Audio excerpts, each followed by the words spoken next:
Zavain kut beng pe kang o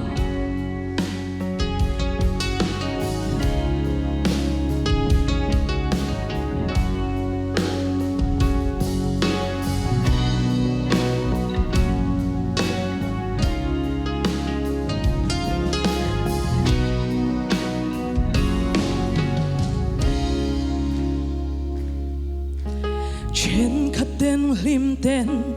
khwa vel par moina antla dam chung ni hlimten an sena re thei wang mangai na rengan shathiam ve molo am tan khwa vel par vulnge kim tlang kim lo le moi lo vanga lung lai dam thei lo an don lung ru kan sui thiam lo malam hun khirin an vai lung lem reng an nei thei lo ma ten ne sing nun chiaran zwa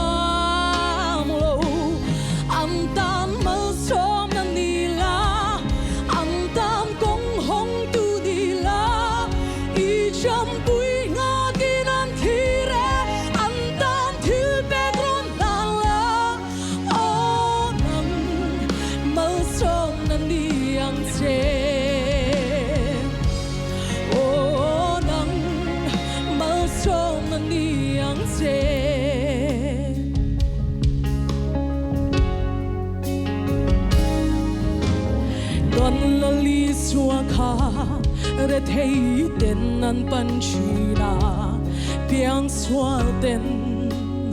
ama an be sei thin lung na tuam dama chuan cham te tu ra pe riang vai te ta na hu chuang e nang po la pana song se riang vai te chian ni turin an tan mal som nan ni turin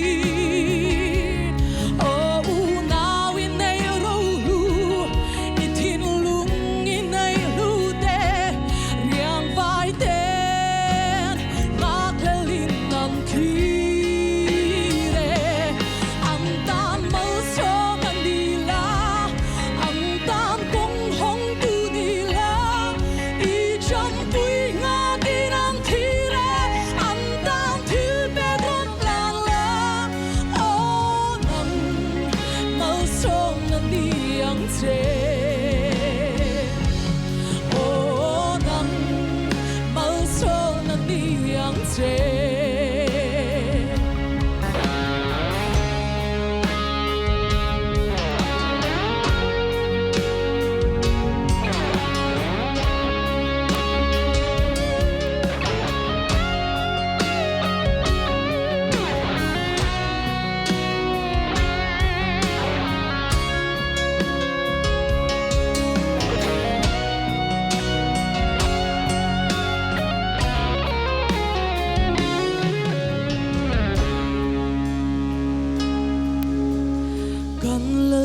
Sua kha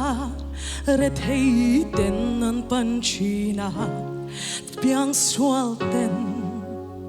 ama an be sei thin lung na tuam dama chuan cham te tu ra pe riang vai te tan lu chuang e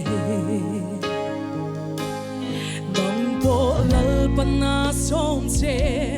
riang vai ta chian di turin an tan mal som nan di turin o u now in nei ro lu I thin lung in nei lu te riang vai ten ma kelin nam ki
Cái lò mẹ